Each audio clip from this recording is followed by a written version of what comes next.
It is Friday, April 16th here in Draft Shark Studios in Rochester, New York. Welcome to the 31st Quick Hit Pod in our Dynasty Prospect Scouting Report series.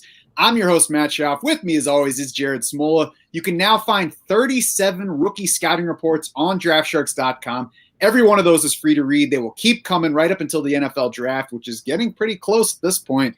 You can check out all of these accompanying podcasts on the Draft Sharks YouTube channel, as well as any of our podcast feeds. We're going back-to-back ACC wideouts on here. Yesterday, it was UNC's De'Ami Brown. Today, it's Florida State receiver Tamorrion Terry. Jared, coming off your second vaccine shot yesterday afternoon, are you sure that you're not feeling too sluggish to keep up with the big guy? I'm feeling fine. I hope the vaccine worked because I feel completely normal. So, so Terry was a four-star recruit coming out of high school. He was a top 50 wide receiver in the 2017 recruiting class. Had plenty of offers from big-time programs, including Florida, Georgia, Auburn, Ole Miss. Chose Florida State, though. He took a red shirt in 2017. 2018, though, he led the Seminoles with 8 receiving scores. His 744 receiving yards were tied for the team lead. Also set a new Florida State freshman record. He accounted for 23% of Florida State's receiving yards, 40% of the touchdowns, and averaged 21.3 yards per catch that season. That was fifth best in the nation among players with at least 30 catches. Numbers climbed across the board in 2019 as a redshirt sophomore. 60 catches for 1,188 yards and 9 touchdowns. That was good for 16th in the country as far as receiving yards go. He easily led Florida State in all 3 of those categories, accounted for 22% of the team's catches, 31% of the receiving yards, 38% of the receiving touchdowns. Was a big play machine again, averaging 19.8 yards per catch in 2019, had 6 touchdowns of 60-plus yards that season. This past year, though, didn't go nearly as well for Terry as those first 2 seasons. There was a new coaching staff at Florida State, and he got off to a slow start with just 6 catches over his first 3 games.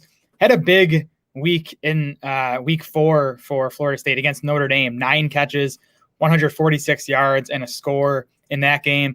But then he needed arthroscopic surgery on his left knee in mid-October. He missed the next 2 games, caught just 2 balls in his 1 game back from that knee surgery. And then he left the team after reportedly having multiple run-ins with that new Florida State coaching staff. And that was it for his career. Multiple run-ins. I would love to know exactly what that is, but we'll leave that for later and for his NFL team. Was a basketball player as well in high school, played both ways in football, linebacker, safety, and corner, started the full season at corner as a senior in high school. That's according to Dane Brugler's draft guide, which is worth at least a 1-month subscription to The Athletic, by the way, if you haven't seen it yet. The early breakout from Tamorrion Taylor is nice, but that's kind of countered by the fact that he redshirted for a year. He's now 23, so the redshirt freshman breakout came at age 20. The big 2019 came at age 21. You know, that's a lot different than doing those things at 18 and 19. He might have been a better prospect if he had entered last year's draft instead.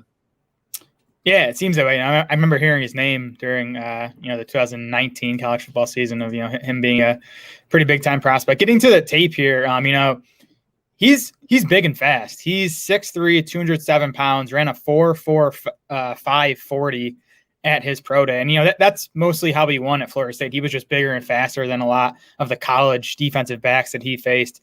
Can win deep with that speed. I think he's a pretty good ball tracker. He's good in contested situations.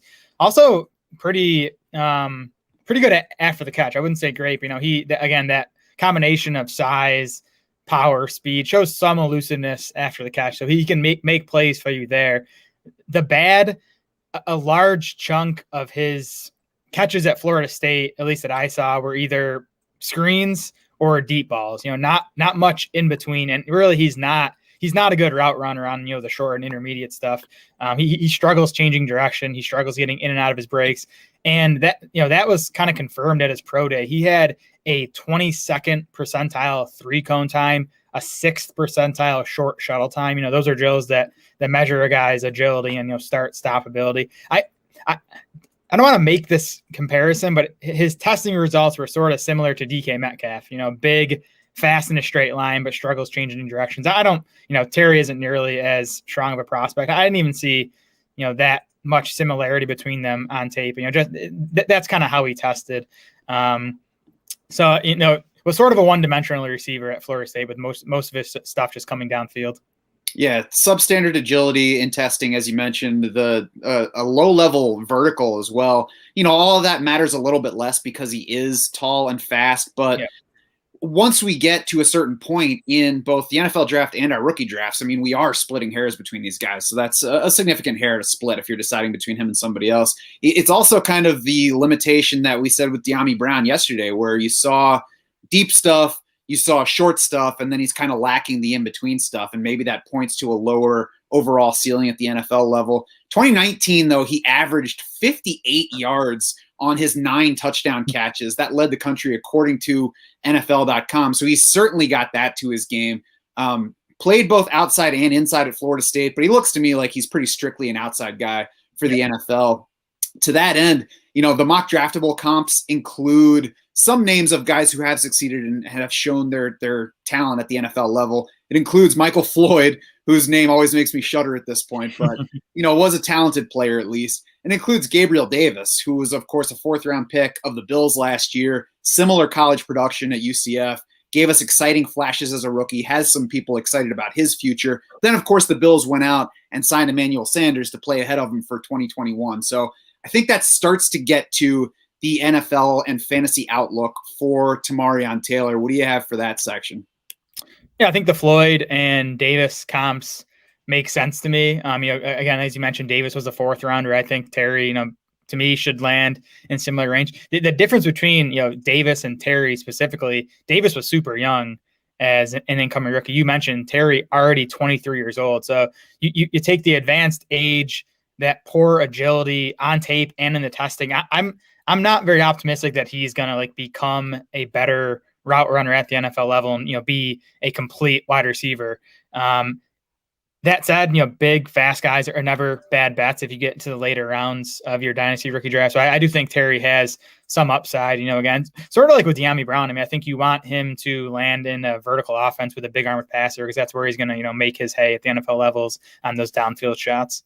And you probably want him to land with a good coaching staff even more so than, many other receivers in the class. I think Tamorrion Taylor is himself and is the type that it's fine to take a shot on the upside later in the draft as long as you don't let yourself fall in love with the prospect and take him too early. That's when you can get into trouble. Some of the other comps I saw, Mike Renner had Marquess Wilson, the former Bear, who, had some early flashes in his career and then just disappeared.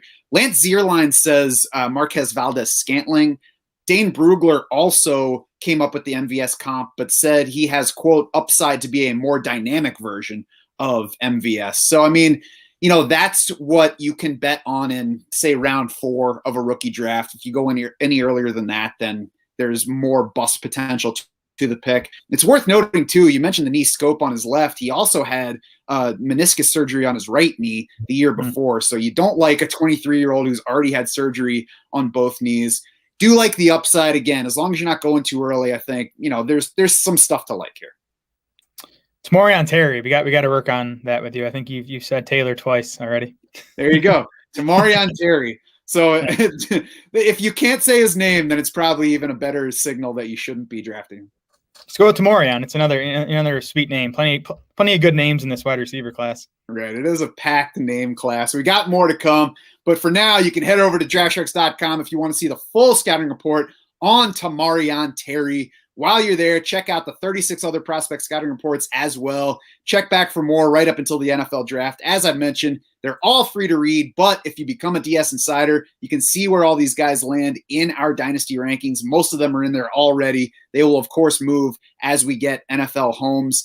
They will all land in our rookie rankings. We'll be having a version of those right before the NFL draft. We'll update those, of course, after the NFL draft when we have landing spots to add. We have our 2021 projections up on the site. Those are, of course, living throughout the spring and summer. The MVP draft board is ready to help you draft in any league right now. So become a DS Insider. Go to DraftSharks.com to find all that. You can also find us on Twitter. We are at DraftSharks. Jared is at SmolaDS. I am at SchaufDS. It's SCHAUF. For Jared Smola and the rest of the DraftSharks crew, I'm Matt Schauf saying thanks so much for swimming with us.